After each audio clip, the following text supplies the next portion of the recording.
Hello everybody and welcome to a special edition of St. Paul to the Max. I'm Mike Max. As you figured out by now, we've changed locations for this year's meeting. It is in the state's capital. Yes, the city of St. Paul. Did you know that F. Scott Fitzgerald was born here? That this is where Charles Schultz grew up? That mafia members used to leave Chicago and use this as a hideaway? Those are just a few of the interesting facts about this city. Let's introduce you to some more. St. Paul, Minnesota lies on the east bank of the Mississippi River. In the year 1849, St. Paul was named the capital of Minnesota Territory, an honor it still holds on to today. The current version of the capital is the topic of our first story. The state capitol that we have today is our third state capitol building, and it really does have an important history within Minnesota politics and Minnesota's history. And the building that you would see today, the beautiful white marble building, was built from 1896 and completed in 1905. And really, in the sense of the people of St. Paul, let the people out east or other parts of the United States know that we've arrived as a state. Were they modeling it after what? Yeah, Cass Gilbert was the architect of the state capitol building, and he was a local architect from St. Paul. And he was, at that time, as a young architect, had been to other parts of Europe, had seen, some of the Italian Renaissance buildings, the great palaces of Europe. And also there was the movement in 1893 to have the Chicago World's Fair, which was called the White City, a recreation of these great Italian and European palaces and public buildings. So what we see at St. Paul's capital is remnants or parts of what you would see in Italy, but also other capitals you might see in the United States. An eye catcher, the four golden horses, representing earth, wind, fire, and water. The women symbolize civilization, while the man represents prosperity. When people leave the capital after touring the capital, how do you want them to feel as a Minnesotan? I want them to feel really proud of what we have for our state capitol. The real neat part about what Cass Gilbert, the architect, did for the design of the building inside was to make it Minnesota's capital.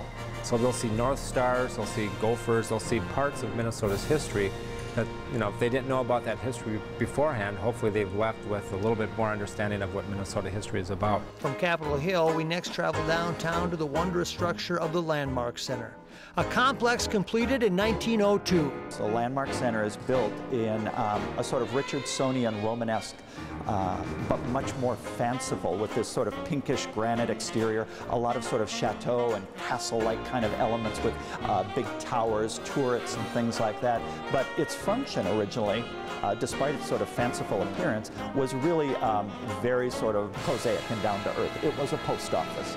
And it was a courthouse originally for federal courts. Ah, yes, the courthouse which held many a famous trial. Stick 'em up. Hi. Hi. Hi.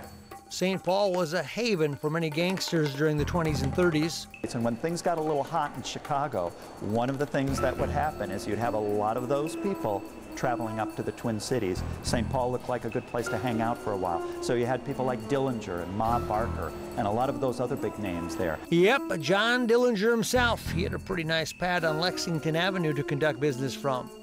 Other notorious characters such as Alvin Creepy Karpus and members of the Ma Barker gang were all tried at the Landmark Center. Next, let's point our compass due west toward the cathedral and take a drive up to Summit Avenue. Summit Avenue is really one of the best preserved Victorian neighborhoods in the whole United States. And it's really perfectly framed right at the top of the bluff with the cathedral on one side, James J. Hill House on the other side. And as you go that 4.5 miles down to the Mississippi River and travel along there, you see these enormous mansions that were built by all of the movers and shakers of this area. You have the railroad people like James J. Hill, the Weyerhaeuser family from the timber industry. You have the governor's mansion, F. Scott Fitzgerald. So all the leaders in the arts, leaders in politics, leaders in business, leaders in the church, all congregating right on this one grand boulevard right there.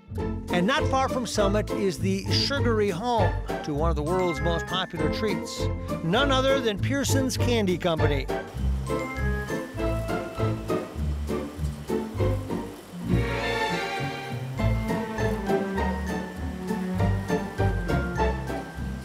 First and foremost, Pearson's is about quality, great tasting confections. And it's about salted nut roll, nut goodie, bun, which is just like the nut goodie, but sort of in the further to the east of us here, and mint patties. And it's about applying our, taking the best of what we can do to make quality confections and trying to apply our creativity and innovation to make yet some more things to get more people interested and involved in all these different great brands. And so my hope would be that the story is about quality and heritage, but it will also be about creativity and innovation as we try to grow the company and grow these brands. For the next 100 years. For the next 100 years, why not? Oh, I've never had a chance to wear one of these before. This is also my first ever hairnet. Fortunately, my gel is so tight, I'll be able to sustain this. You think about these things. Literally the mint that we eat, huh? Right here. That's the mint. We cook it up and we run it over that cooling drum up there. Keep me away, hold me back, man. This is it. That's the gold right there. The golden pond right here. It is. It's beautiful. That's a caramel. That's our salted nut roll caramel right there. Do you ever come in here just with an apple and a stick and you just stick it on there real quick? You know, I wish I could, but that would be highly considerable. These are some big bags of peanuts. Peanuts to anyone. You couldn't throw these around at the old no, you ballpark. couldn't. How big are bags? What do these hold? No, well, the big ones are 1,900 pounds. Some of them are a little bit smaller than that, but typically they're 1,900-pound bags.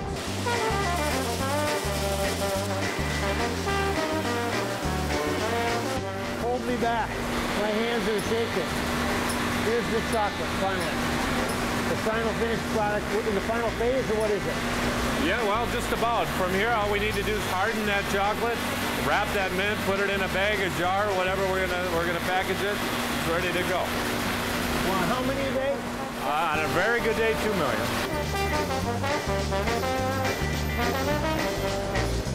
They're not goody. I mean, this is sacred territory now. This is sacred territory, right? This is duck hunting to me. This is all kinds of things to me. Behind us, you're making it 100 years. The nut goody basically stayed the same? Pretty much the same for 100 years. Slight variances in the way we make them, but it's the same bar, exactly. Peanuts, chocolate, maple, nougat center. So the crown jewel, the salted nut roll, in front of our eyes. Yep. And this is the end of it, huh? Well, almost the end. We're running down, packaging. That's all that's left. Right at this point, though, that bar is completely assembled and ready to go.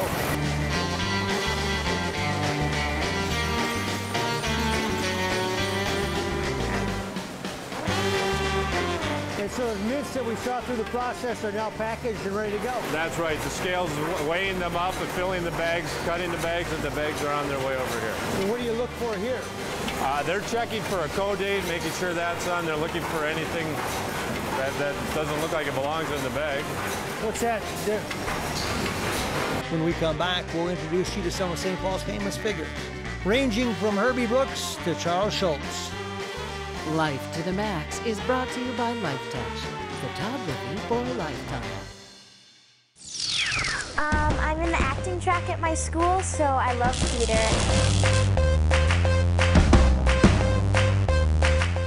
Oh, wow. I'm thinking about Broadway. I'd like to thank the Academy.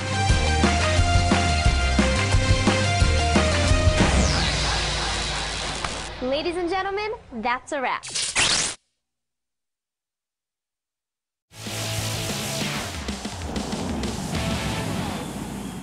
Welcome back to St. Paul to the Max. I'm Mike Max. There are a lot of landmarks and there are a lot of people that define the city of St. Paul, such as a young man that had a dream to be an author. Oh, did that turn out? His name, F. Scott Fitzgerald. Born in St. Paul in 1896 to an upper-middle-class Irish family, F. Scott Fitzgerald was named after his famous second cousin 3 times removed, Francis Scott Key. The Fitzgerald home still stands on historic Summit Avenue. With F. Scott Fitzgerald, it's always a little bit of a love-hate relationship.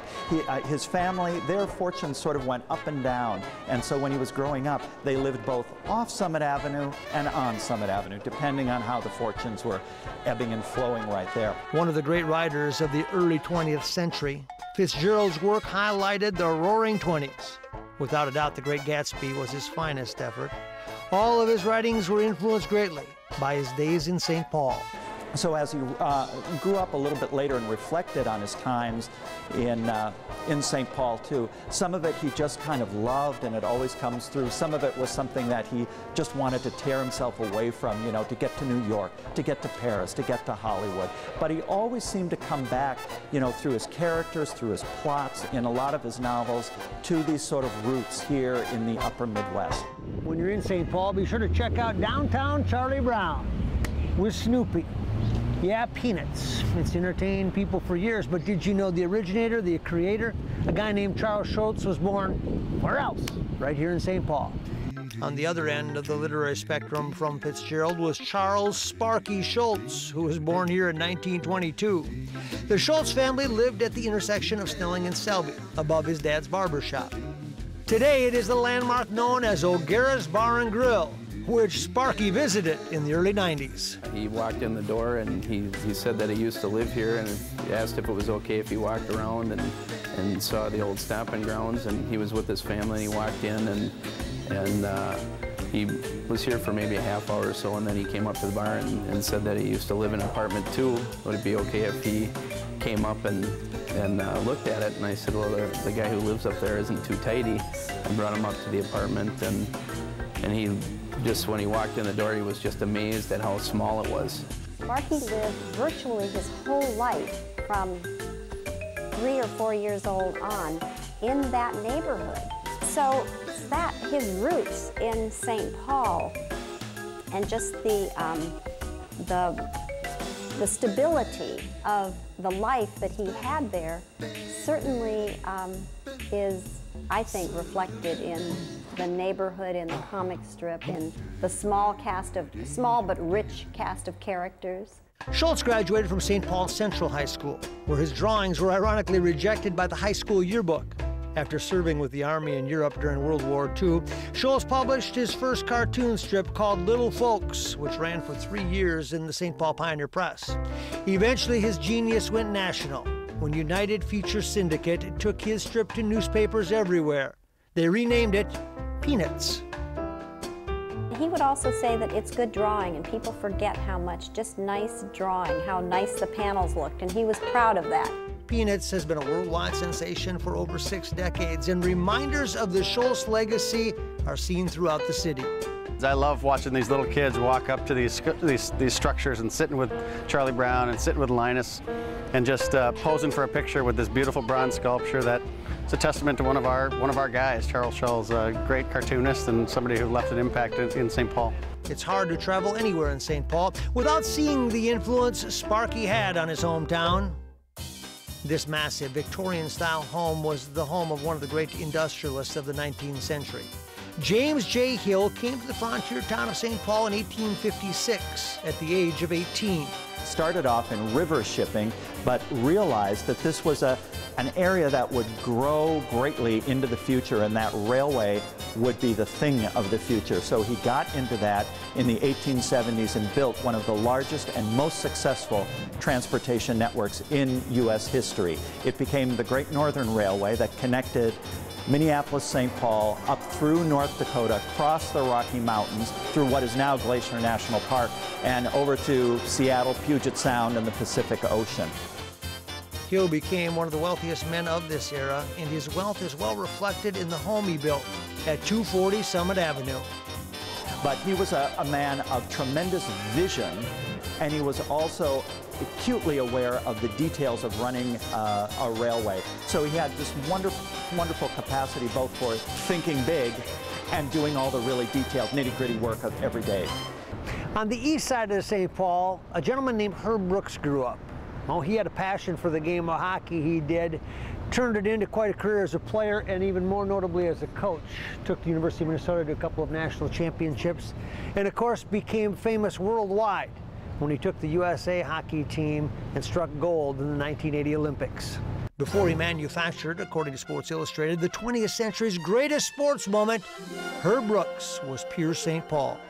He graduated from Johnson High School and would go on to coach the University of Minnesota to 3 national titles. He was a man who was friends with everybody, and you hear different things about him and stories about him, but basically you can look back and see how many kids he matured to, some to an NHL contract, some to others, but I don't think you could have 5 deep breaths in a row without mentioning hockey.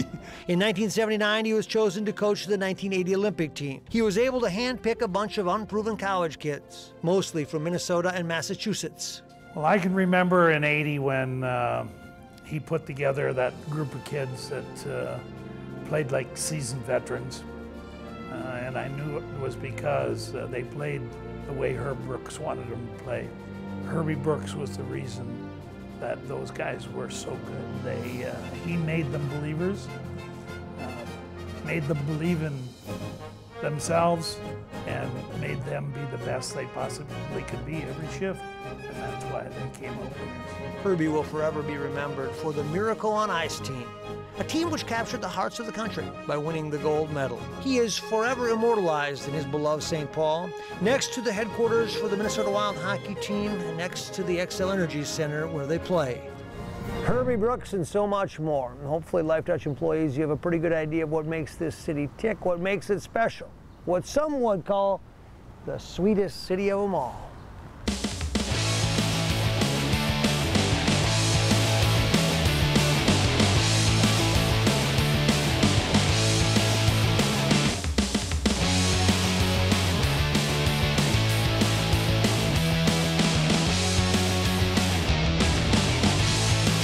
Life to the Max is a production of Lifetouch Media.